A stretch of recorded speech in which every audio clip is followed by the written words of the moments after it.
Okay, so we got a bunch of emails here, and I kind of want to start off because we actually got multiple emails saying, hey, like, I listened to you guys for a while, but this is a different mix of people. I would like to know a little bit about yourselves, people, us here at the table. What are your interests? Where are you coming from? Kind of what's your background here? So I think we should just kind of go around the table here and talk about kind of what our growing up, what we played, kind of what our interests are. Sure. Before we go to that, I just want to very briefly highlight Jackson and Oregon's phrasing here when trying to discuss my interests. He says, I feel like I've got a pretty good grasp of the crew's gaming likes and dislikes, and maybe even some of their all-time favorite games. That is, everyone except freaking Navarro. I can't for the life of me figure Alex and his whacked sensibilities out, and I'd love some help. Could you guys pin him down for once and make him explain himself? This is a really general statement to make about me, and also kind of a weird one, because I have like 10 years worth of reviews that you can go back and kind of see what my likes and dislikes are. I understand why maybe you haven't done that research, but I don't feel like I'm really that out there. Am I?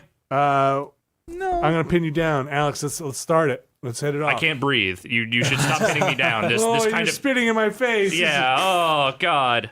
He also does say new kid on the block alarm, which it had to get in there somewhere. What? It's had to get. New kid How on the many block clip-on ties is that? That's way too many clip-on ties for one person. Alex, Clip-on ties is Alex, bad. maybe we should do this in a different way. Should we describe each other's gaming tastes and try and see if we can read what the other people would think? I like this game a lot. That That's sounds hard. That sounds Yeah. tough. It I can sounds do good on Vinny. paper. I can do Vinny. That's the only one. Because that's the thing is, like, I think I could do Alex. You think you can do me? Well, I could do. I know you can do it. What are my chances? I think I would like to try, and then you correct me. Would you do me? Oh yeah, I'd do me. Okay. Okay. Well, then. Horses. This is gonna be a minion spy. All right, Vinny, Got weird. come at me. What do you got? Alex, I believe you like sports games. You enjoy sports games. You genuinely enjoy sports games. Yes. You like games with a different. You like indie games with a good narrative in them. I do. I feel like I'm doing like the cheap fortune teller stuff. Yeah. You like good things. I'm getting. Did you have a relative with the letter B? I think you grew up as a Nintendo kid. I did. Oh, bro, shot in the dark. You had a super scope. No, whatever, man. There were tons of like Sega kids and PlayStation kids. Like I was a Nintendo kid. You do not like Scrabble. Incorrect. Okay, see, I'm wrong. I busted. Alex, tell me about your gaming likes and dislikes. You got some of the basic gist. Yeah, I grew up a console kid. I my first system was a Nintendo Entertainment System. I had mostly Nintendo consoles throughout my life. I had a few other ones kind of later on. I played some PC stuff, but not a ton. I got into games sort of like professionally as kind of a later teenager, doing some freelance stuff here and there. CNET Game Center was one of the first places I wrote. Yeah, I mean, it's like, honestly, I wasn't even that into sports games until I started working in games, because I worked as a tester for a little bit for Visual Concepts on, I think it was like ESPN 2K or NFL 2K3 or whatever. And that kind of got me more into that stuff. Before that, I'd played like Tecmo Bowl and like NBA Jam and shit, but I was never like super into it. I was also, I grew up around a lot of arcades. Like there was one right down the street from my elementary school. There was another one, like we had a mini arcade in this like all ages punk club that I used to hang out in after school in junior high and high school. So it was like, we had an MK2 machine, we had a 720 machine, and that was like, a lot of stuff that I used to play growing up. So how did you get your, how did you wind up with the reputation for playing all these terrible games? I mean, when I started as an assistant editor at GameSpot, it's like my thing was I was the lowest on the totem pole for reviews, so I would just kind of take the bullshit, and I kind of knew that going in, and I was fine with it. It just sort of stuck with me because I guess I had like kind of an affinity for like making those reviews entertaining. At least I've been accused of that. So yeah, I just kind of stuck, and I don't know, like I have a certain interest, if not necessarily an enthusiasm, but an interest in various forms of artistic failure. And I don't mean that in like a mean way. Like, failure does not mean you are bad for trying to make Right. something. It just means that you missed the mark. You didn't hit this in a way that anyone would possibly enjoy. Didn't come together. It didn't come together. I'm always interested in like what kind of goes into that, like what makes that. It's like as much as I say Big Rigs is the worst thing in the world, I am nonetheless fascinated by whatever circumstances came together to make that thing exist. Yeah. Alex, when did you enter CNET's fine doors? Well, officially, 2003. 2003. That was when I started at GameSpot. Damn. But yeah, I play, and just in general, I play all sorts of stuff. The only things I never really got super into were like JRPGs and like basically like hardcore RPGs and strategy games. How about like really competitive shooters? I would play them, but I was never really into the competitive side of it. Like I would play like single player campaigns, and I would play some matches with I play like Unreal Tournament and shit with my friends, but I never got into it as like a serious thing. MMOs? No, World of Warcraft is to this day the only MMO I've spent more than like 5 hours with. Okay. Yeah. Jeff? My answer is yes. You like everything. You I like everything. Everything except for country and hip hop. you like- That's No, your- I like hip hop. No, it's I like just my a joke like about those. what's that? It's just a joke. Like that's like the response. You like what type of music? Like I like everything, except. country and hip hop. Well, all right, so I'll ask you questions. Yeah, sure, ask me questions. You like sports games also. Yeah, I just really like hockey. You don't like And baseball FIFA. games? No, maybe like the old MVP series. You grew up a Nintendo kid. Yeah, and Sega. That's in the same Yeah, household? someone left an SNES. Like I had Genesis, Yeah. and then my first system was my dad got us an Atari when I was maybe like 3. Okay. It's my first memory of Which that. one? 2600. Okay. Maybe. That doesn't He check told out. me this story the other day. He's like, "We got him refurbished." I'm like, "How was that a thing in Oh, 1985?" sure. Yeah, because In there was 19 like 3 pieces to it. Is that it? It's like you got the board, you got It the just power, got, you're done. it got new wood paneling. Yeah, that's Yeah. what it is. They repaneled So it. it was a 2600? Yeah, that was and then Not we had 78? I had an Intellivision. Okay. The rich kid Yeah. system. Is that what that Well, was? so I also I had always an felt like Intellivision, it- and it was oh, not. the It was rich just. kids It was like system. my dad had an Intellivision when he was in college, and we just still had it. And Yeah. Really? You had one in college? Yeah. That's pretty awesome. Yeah. I just remember like sliding those plastic inserts into this thing, Yeah. right, with the dial and the number pad on it. Television Yeah. is great. I love the It's Intellivision. that's a strange system. It is a very strange. Yeah. And the Coleco is also kind of a strange Yeah. system. But no, grew up with NES, and then the next generation, I got a Genesis because I wanted to play Sonic, and I was always so jealous of Mario World. I'm like fucking missing out on this game. Yeah. And then someone brought over the console. It could have been like a family member or a family friend, and it just like stayed in my basement. kidding, and I was really? like, I just like didn't tell anyone. I was like, yeah, this is mine too. And you had Mario? Just like Yeah, it had like 3 games. It had like Wayne Gretzky hockey, Super Mario World, and something else. That's that awesome. We never played, and it was just like, all right, cool, got this now. So we'll kind of go through the MMOs, Nope. RTS games, No. JRPGs. Nope. Regular RPGs. Yes. WRPs. Yes. WRPGs. Westernized. Yeah. Yeah, for Western sure. RPGs. So Took me a while, Infinity though. Engine stuff, or are we talking like was Oblivion your No, on-ramp? no. My on ramp was Fallout 3. Oh, Okay. jeez. Yes, real late to Okay. that game, real late to that genre. Okay. Yeah. So Yeah. not like the point and click stuff. You're talking like direct control third person. Yeah, but I Skyrim-ish. But I was a big PC gamer growing up too. But it was only like I was like only doing the first person shooter stuff. Okay. SimCity. Yeah, best first person shooter I know. Real just fucking horrible nightmare. SimCity shooter. I'm trying to think what else. I remember I'll never remember what this is, and I'll never be able to find it either. But the first PC I ever got that wasn't the Apple IIe or whatever the hell I had in the basement. It was a Windows 3.1 machine. And then when 95 came out, I got this like Comp USA like bundle package Sure. where it's like 14 shitty CD-ROM games, and I played them so much, and I just don't remember what any of them were because they were like it was bullshit. It was wasn't basically even- shovelware. Yeah, it was all just like here you go. Here's Yeah. Here- We just- free yeah. games. There's probably just like 15 broken games that I just played a lot of And missed. and that was like early 90s. Okay, and then you kind of just touch everything now, right? Yeah, I touch as much as I can touch. Okay. HR's been meaning to talk to you about that. Yeah, it's a problem. I got 2 more strikes. I'm fine. Well, if you had to take something for review that you're like, I know this, I am so comfortable in this genre. I'll try anything once. Like I've all the games you mentioned, all those genres I said no to. I don't Yeah. have a personal Sure. Yeah. attraction to. but I've tried it out. Like I've learned to like RPGs and strategy stuff like later in life. Yeah. It's just not a genre that I feel like well versed in, like especially like the history of that stuff. But it's like I can now at least see the appeal of some of that stuff. Of course, and now there's so much crossover in all of that stuff. Right. You'd be foolish not to try. Totally. Because there's so much. Even if you don't, if they label something, it's not necessarily indicative of what it is. Right. Exactly. There's so much crossover. Austin, what'd you come up through? Came up through a lot of things. Okay. Came up through in television, like I said, was like my first thing. Probably was like one of my favorite early gaming memories is like a private moment between you, the audience, and me, Austin. Is I used to play B-17 Bomber on the Intellivision with my dad, which is was not a cooperative game. Like you didn't have multiplayer, but it was like he would help me. B-17 Bomber is a game where you plot a route from England over Europe in the middle of World War II, and you have to like decide how many bombs you want and how much fuel you want, and that determines how far you can go. And then you switch between the different like turret gunner positions on the bomb, on like the inside the plane, inside the bomber, to like shoot out incoming planes.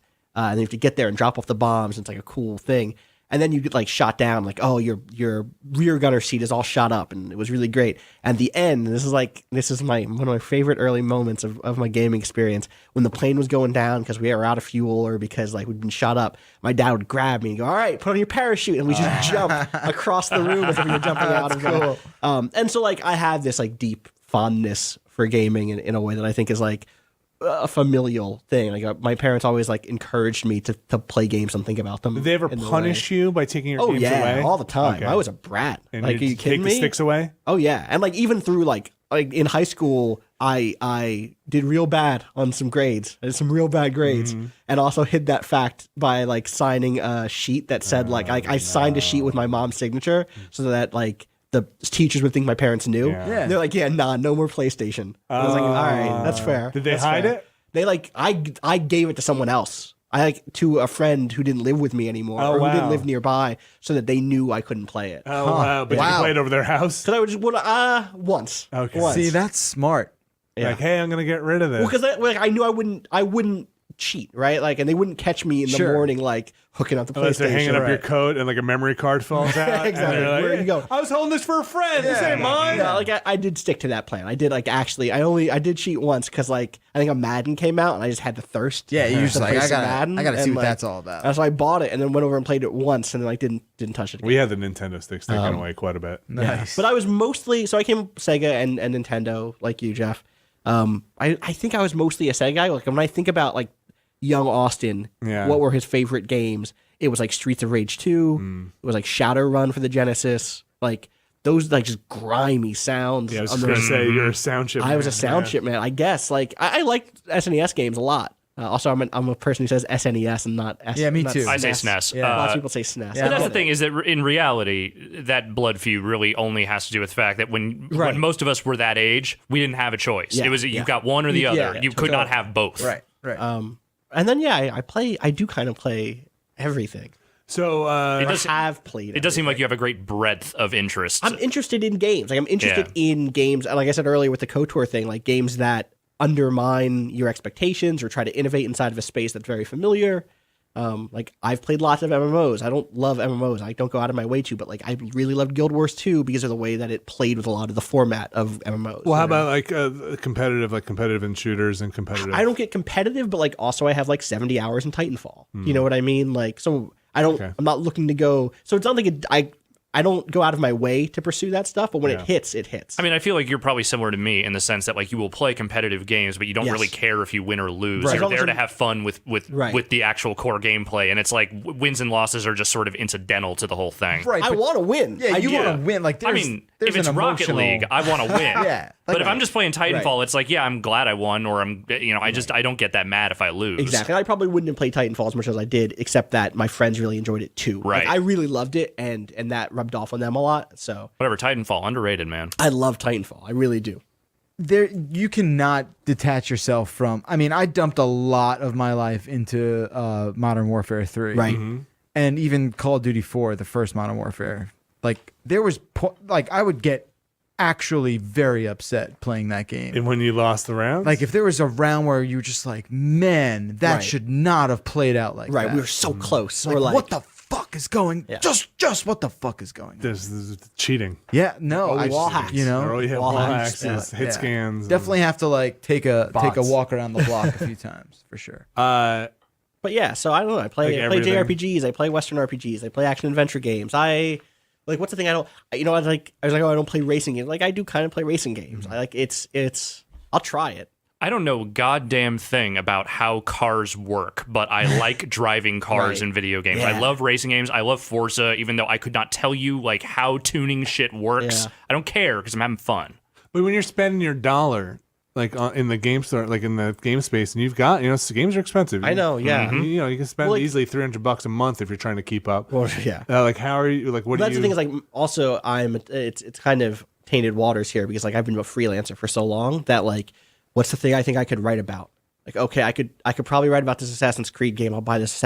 Okay, I want to play BioShock Infinite, but I'll spend the money because I think I can write 3 things about BioShock Infinite to get some paychecks. So it's kind of like I said, it's not. Right. I can't make that choice because I've been writing for money for so long. Right. It's like where do I think I have an opinion? And then it's very easy now to kind of soak up the like $5, $10 Steam that's games, the other thing. and that can kind of keep you going between the big titles. And the other thing is like I also definitely recognize that sometimes a genre. Like I'm definitely the dude who, if you put a giant robot in your game, I'm going to be a little more likely to buy it, no matter what it is. If it's an RTS or if it's a first-person shooter, Titanfall. Like yeah, I'll try that. Like I've been bad at Call of Duty for a hot minute, but I'll put the work in this because like I get this dope robot.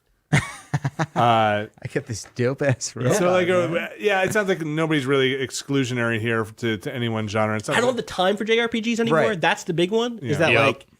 There's a piece I can't remember the author's name, and that makes me really mad. Someone wrote a really great piece on Final Fantasy VII that talked about the debug room in that game. There's like a debug room that you can access if you know how to like set it up right, where you can like it's weird. It's like a physical space in the game where you can walk around and set different variables and jump to certain fights. It's like what they use to test things while making the game. And one of the things that he writes about in this piece, again, I'm really mad that I can't remember the writer, is that like that's a funny thing because if you're trying to build a JRPG like Final Fantasy VII that's 70, 80 hours long, you can't like test it by playing it all the way through. Of course. Because those games don't fit into our lives. And that's even more true now than it was when that game came out when I was in like high school. Like JRPGs are not fit. They don't fit into the 30-year-old lifestyle for many people, especially the way that they did when we were even younger, when we weren't all also on Facebook and all like multitasking with a billion different things. And so JRPGs are a thing that I wish I had time for still. So that being said, the Skyrumification, some of these Western RPGs have taken up that mantle in the same kind of like eat up your hour hours. suck Yeah. of like they don't feel like it because a lot of JRPGs have, or at least traditionally have had a grind built into it, Right. and these don't feel like they have that grind built into it. It's not the invisible monster encounters or the random monster encounters. But you look at the time played on it, and it's like, man, it's 85 hours. It's weird because I feel like I put in a lot of time in those sorts of games like Skyrim, where in Final Fantasy VII or in a Final Fantasy game, I'm moving forward because I enjoy the combat or whatever, but also because I want to get to the next big thing. I want to see like what the next cutscene is. Set piece I want to see what the next set piece is. I want to play through the next big spectacle moment. Whereas in Skyrim, it's just like I want to do 12 more quests. And like I have an hour and a half today. I'm just gonna put that in here and I can move on and like that's it. Yeah. Whereas when I used to like play JRPGs, it was like the 10-hour weekend is gone. You know. Right. So not that doesn't happen with Skyrim too sometimes, but yeah, there's a lot more feeding and meeting out in the Western stuff where it's like, hey, loot, here's a little incremental thing, here's some XP. My stuff is all you love lore. I will play anything and with a story. You give me any. It's why I don't necessarily like things like Titanfall, right? Because when they skimp on the story, it's like, no, what's like, my narrative hook? Like, you give me anything with a dumb narrative hook, I will go so deep into it to try. And I wish Titanfall had more of that. I know I'd like shit talk lore a lot, but like I did a stream once with some friends in Titanfall where we went to like our favorite map, which was like the company that builds the Titans, and we just like we're in a private match. We just walked around and listened to like there was like an audio tour of this company's like museum of all of their robots, and like listened to all of that's the only lore in that game is like a PR lady talking to you about their evil robots. It was dope. It was good. I am the guy who argues that video game stories aren't terrible. Like there are some good video game stories. Totally. And I kind of grew up with PCs and consoles. I had like a Commodore 64, and then went to real actual PC. And I was very big into adventure game stuff. So like I used to spend a lot of my time on Day of the Tentacle, and you get a lot of bang for your buck before the internet just being like, I'll just sit here and fucking. And that's probably why I like all the story-driven stuff, because I spent so much time going through that stuff. And for me, the nostalgic kicks are the time.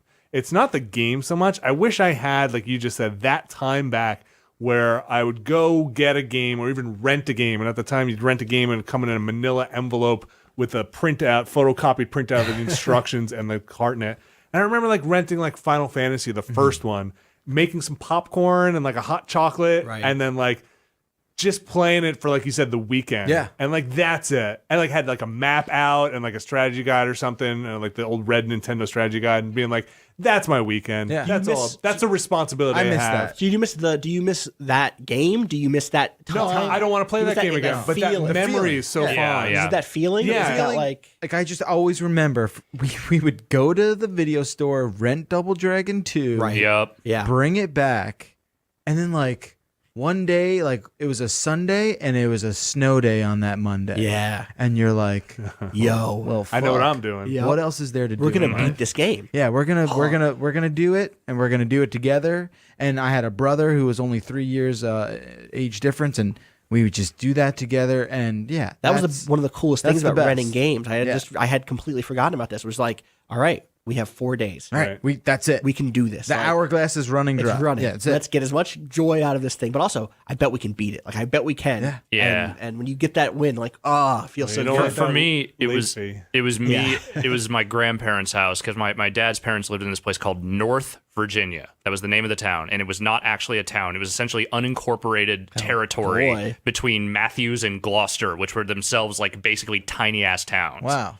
They had a P.O. box, and that was it. No zip code for this town. But in Gloucester, there was a video store that rented games, so I would go see them for longer weekends. And when I moved to California, for 2 weeks during the summer, so I'd go there, and it was just there is nothing to do out there. I love my grandparents dearly. They were very sweet people. They would take me to do things. They would entertain the shit out of me. But it was there were long stretches during the day when I had nothing to do. So I would just sit there. Maybe one of the other neighborhood elderly couples had their grandchild also over, and occasionally they would come over and play with me. But mostly it was just me whiling away hours in their little house and just sort of just playing all these rented games for Nintendo and Super Nintendo, and just having the best time, even though there was nothing to do and nowhere to go. And so when people talk about nostalgia, and it was kind of intentional to kind of roll into some of this nostalgia stuff. For me, it's those moments, and I tie the game to it, but I also distinguish the game from it. So, I don't want to necessarily see a Final Fantasy remake, even though I have such a fondness for that game, because I have those memories so clear in my head.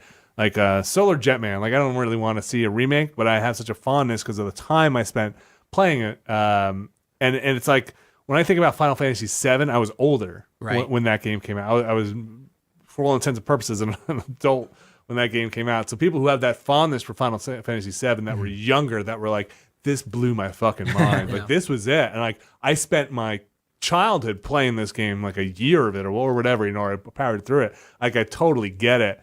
You talk about the kind of, I think Paul Barnett once said you had this golden period. There isn't a golden age of games. It's the golden age for you personally. Yeah. Everybody has their own, these are the best games ever because it's from when I was 7 to 12. And that's when these games came out. There was a critic, Cameron Kunzelman. I think I spelled his name or pronounced it. Cameron Kunzelman. He did a video. He does a lot of YouTube video criticism things. And one of the things he did was a piece on gamer memory is what he called it. Such a good piece. It's a great piece. And it just sort of dismantles the notion of how much of nostalgia really plays into, your fond memories. I think the example he used primarily was GTA 3. Mm-hmm. That's a game that we all super remember fondly because it was one of the most vivid experiences on the PS2, especially at that time.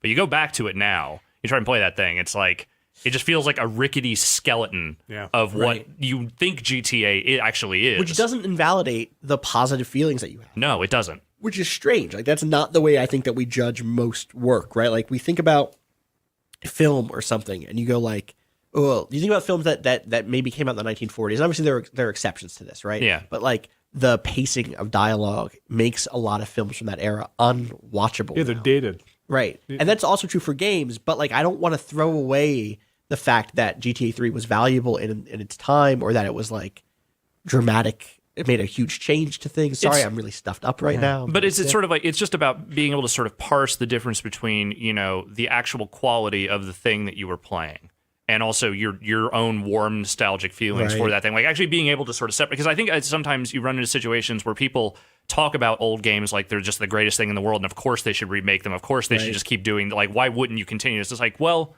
there are actually very good reasons why that wouldn't happen.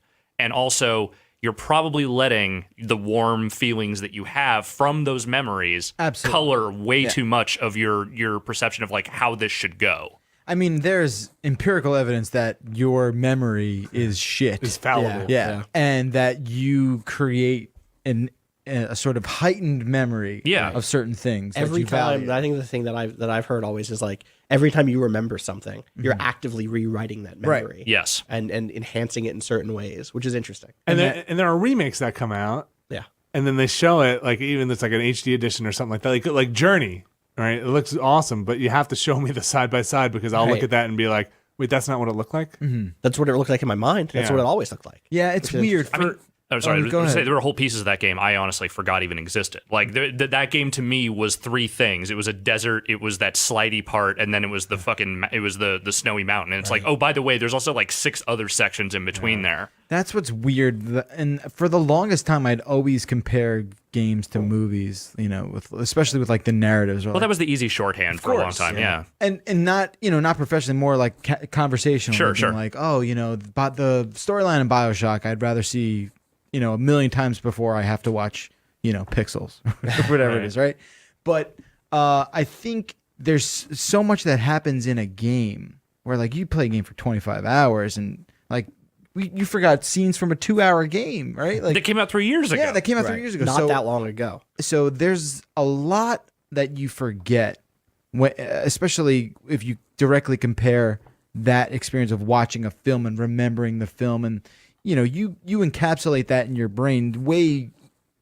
You have a much easier time doing that than you do playing a game and remembering that game. Yeah. So I think your brain sort of like makes these Cherry like mental picks. bookmarks. Yeah. And you have that amazing experience as a whole, that memory. But when you try and like say justify, you can't really justify the whole thing because you're like, I remember that one great part. Which again which shouldn't undermine the value that it had in your life. Like that's the thing. It kills me because, like I said earlier, I'm the person who 1 wants brand new things, 2 wants things that explicitly undermine or subvert the established tropes. Right, like that is the dude I am, and I am not a big nostalgia person in that. Like I do have lots of positive memories, but I rarely want a remake. And in general, it kills me when something is just reference after reference after reference, like this new Ernest Cline book, Armada. But I get it. I do get seeing something that you love and hearing that reference and wanting, recognizing yourself in that reference. Do you know what I mean? Like if someone in True Detective recently had a Gunpla with like a Gundam model kit in a bag, and like when I saw that, I was like, why am I getting? It doesn't mean anything, but I recognize myself there. Well, And it's like it's seeing a piece of yourself in whatever artistic work you are digesting, and like even if it is just such a minor thing like that, like seeing a thing that you liked as a kid for a half second in a TV show, you're like, oh yeah, no, I get that. But for the game stuff, I would say definitely more than books. Debatable, but I would say yes, more than movies are a time and place thing because the graphics and stuff date themselves so quickly. Totally. And mechanics date themselves so quickly. Right. And narrative even dates themselves so quickly because of based on the technology. It was harder to tell a story or to you had a text adventure, or you had like a something versus spoken vocal stuff. Yeah. Versus. I mean, to date, there is no medium of entertainment out there that has been as reliant on technology as games, and that's so it's a very different kind of thing because like even as like cinematography evolves and like digital effects evolve and whatever, it's like you could still make like the movies that are being made now are still essentially the same kinds of stories that are what were told in old movies. It's just they're being told on a much different scale now. In different ways. But games have actually changed pretty dramatically. Like even just the core structure of how they're built and like what you do in them over time. And I think you have milestones for movies as well. I gotta say, like the original Jurassic Park was a huge milestone for CG incorporation, right? Like, okay, everything after that is like, well, all right, we can put whatever the fuck we want in a movie now. Like, the Matrix obviously changed action scenes. Lord of the Rings may have changed action scenes again, where it did like the fucking shaky cam, blurry shit for all the fights. Games, though, I think are just starting to hit some of that diminishing returns on graphics, where like, oh, okay, like the next generation came out, like we up-res it a bit, but it's not like we went from sprites to 3D. Well, that was like the standard definition to HD jump. Yeah, it just won't. We haven't been able to equal that. They finally made things that look like actual action figures. Like that's what they hit was they got rid of all the jagged lines, and now it's just like, here is this action figure you can't actually touch. Yeah, it's getting better, and it'll continue to get better. Yeah. And I'm not saying we're done with graphics, and we still have this whole VR thing off in the future, whether that is. But that being said, there are things that I get pissed off about sometimes when people are like, try and cram like Hemingway down your throat, right? Yeah, sure. And like, oh my God, you gotta read the fucking Hemingway. Right. That's how they talk. Yeah, that was me and Jack London for a long time. You've got to read that. And it's like, okay, well, I'll go check out some book. And it's like, it's not great. And then I'll be like, I'll do my research and be like, oh, I understand why this was great at the time. Yeah, but that doesn't make it ascend into the realm of like the universally good. Or you take it out of context, and you're like, I've read books that are better than this, that are written today. Right. Why are you holding this book up as being so great? And it's like, sometimes those people know, and sometimes they can explain it or not. And they'll be like, oh, well, describes this lost generation. They were kind of like this, the malaise that was on the nation post-war and like all this stuff, and like really spoke. And it's like, all right, well, fuck that. I'm like, I was born in 78. I don't know what you're talking about. I can't identify with that shit. Yeah, okay, like, I'll call you Ishmael, but like, I don't understand why I got to read 500 pages about whaling. Like, why is this interesting? It is, but like, there are also well-written parts. Like, aesthetics exists in history, right? Like the things that I like, the reason I like things is because of the experiences that I've had that have taught me to like the things I've had. And some things are universal, and some things kind of transcend. So like some like the visual language and paintings and stuff like that can kind of transcend and are a bit timeless. Like they can move people. Movies can be a little bit different. Like you said, the pacing can kind of turn people off and be like this. I even think painting is a thing that's like, if you haven't had the instruction and to know what to look for in a painting, it's very hard for someone who's never learned anything about art to look at the Mona Lisa and explain why that painting is valuable. Yeah, most people will be like, how real to life does it look? Right. And judge it on that character. I don't think I understood what art even really was until I was in my like mid-20s, if we're being honest here. Like, it takes a while. Everything was surface level to be at that point. The value of art, but I don't think art needs to be transcendent to be valuable. But I think the visual arts get away with a lot more than some of the other kind of technology-based arts. Right. I think that's probably because we are immersed in visual art for so much of our lives. Well, it's very striking. It's a sense that immediately reads. All right, like, I see. You see it. Okay, that's red. Oh my gosh, I'm looking at that thing. That speaks to me. I want to put it up in my house. Right. You have to kind of read a book. You kind of have to listen to audio. Lots of other senses involved. Yeah. And so with games which incorporate all that stuff, audio, visual, sometimes tactile stuff.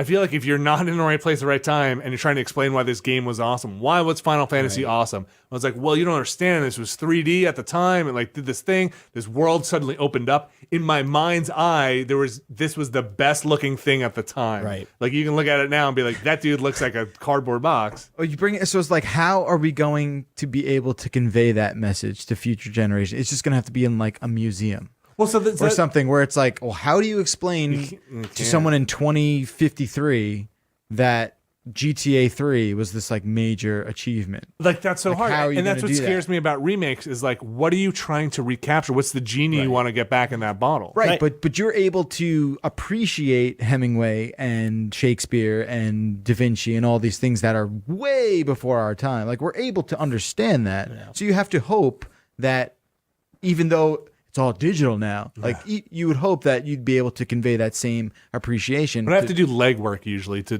kind of look it up. And I think we'll get there with games once we understand how to talk about them in more complicated ways. Because now it's in like this weird reversal thing where it's like the younger generation is trying to convince the older generation, where you feel like us growing up as the older generation saying like, no, all that shit.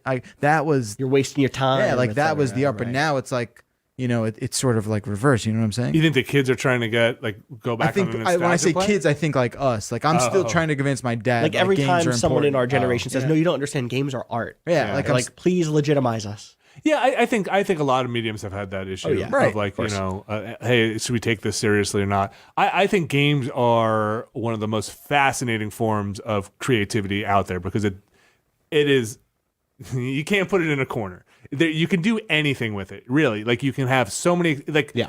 What's a game? What the fuck is a game? It's an interactive piece of experience, right? So these are things that can become anything. And interactivity has so many different definitions. Right. On So, top of that, like, so. you- And useless to also, try movies and- are actually interactive, and paintings are interactive. Well, movies can be a little bit more passive, but like They're passive, but they're not non-interactive. they're Right. What do they're you not mean? interactive. All art is interactive. Right. But Because like you're talking about But it- emotional No, interaction. so to be clear, games are obviously interactive. I Right. hit a button to make a response happen. Right. But any active interpretation is an interactive action. So it's Right, not. I guess I'm just talking about like the physical. I understand Yeah. that. I don't want to disregard that. I think it's a significant change. Sure. But I think that we also fall into this trap of saying that the reason why games are special is because they're interactive. Well, so no, I would draw And, the like- line with movies and say, if we're talking like in this kind of academic art sense, that games become more of a collaborative piece. That's exactly with the yes, audience. They're increasingly collaborative. Yeah, so like I can go with you that. work together with the person who's playing it to make the final thing. This is why Roger Ebert didn't think games were. This is the reason why Roger Ebert didn't think games were art, because for him, art was about authorial intent, which I disagree with. But I think it's worth at least making his argument the way he was trying to make it, which was the reason he thinks art works is an artist has an idea and then makes that art exist. And just couldn't comprehend it, like And that in games, branching out, and right? like, and that in games, if you can defer the artist's Right. intention, then it's not art, which I disagree with. But and like a million other interactive know. installation artists would also disagree. for thousands and thousands and thousands of years, Right. exactly. Like this isn't Right. art has always been interactive. Anyway. Right. Like the guys who were building temples that were like, you can't walk inside, you can only look at it. no, Don't okay, interact this is with not it. art. Yeah. just look at that. Don't sit on this bench. Appreciate it.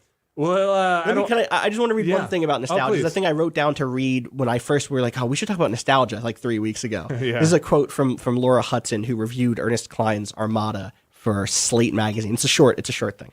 But this is the thing I've been thinking about now for weeks. Yeah. She says, our fantasies can tell us a great deal about ourselves, and the fact that Cline's work has often been trumpeted as the ultimate nerdgasm, or some sort of apotheosis of nerd culture, should be troubling to anyone who identifies with the label. There's nothing wrong with nostalgia on its own. Our love for the media of our youth, and more importantly for the qualities that made us love it in the first place, is not only worth remembering, but also capable of sparking new and wonderful creations, so long as we're able to distinguish inspiration from imitation. Do we want to tell stories that make sense of the things we used to love, that help us remember the reasons why we were so drawn to them, and create new works that inspire that level of devotion? Or do we simply want to hear the litany of our childhood repeated back to us like an endless lullaby for the rest of our lives? And like, I want that first thing. I want new shit that reminds me of how I felt the first time I picked up Final Fantasy VII. And I'm just saying, I think that's an especially, the key context for that quote is that that whole book is essentially The Last Starfighter, but with just way more references to shit in the 80s that you people our age remember. Right. Yoda quotes. So it literally, like, the story is literally the same thing as The Last Starfighter, which is a different spin. I think that's a key component of that criticism, is that, like, this is recycling. This is just recycling here. Yeah. It's weird that Armada, and I haven't read Armada yet. Has anyone read? No. I tried to read Ready Player One on 3 separate occasions and could not You get don't through like it. I that. don't like it. So I enjoyed Ready Player One for the most part. Yeah, same here. It was just fun. It took me like 2 days to read, and I was like, all right, that's great. I had a tough time in the beginning, and then I got the references were a little too fast and too furious. But What is the plotting? All he had picked to up? do was drop Oingo Boingo, and I was like, all right. well, it was just kind of like, oh my god, you're pandering hard here. Yeah, And he that- was. Yeah, But see, the thing is, he's pandering to me because I fucking love Oingo Boingo. I Sure. should have been on board, but it just read so.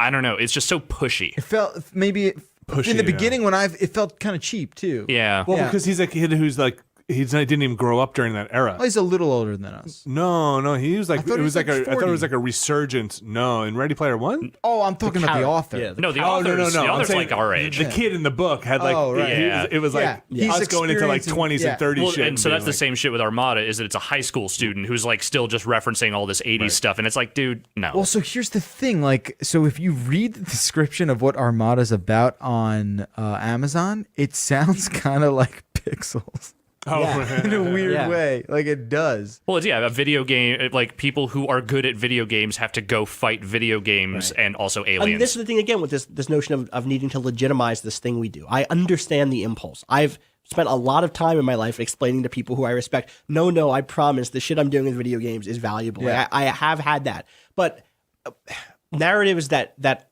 so blatantly seek to get that acceptance yeah. are really like self-hating in a weird way, or like self-demeaning. Like we don't need to hustle that hard. We don't need to. Like we done got it. It sounds like the quote you read just now Yeah. was almost like born out of fear that like, because I do think we are like a very nostalgic like in terms of what's being marketed to our existence right now is like so worried about referencing nostalgia before anything else, Right.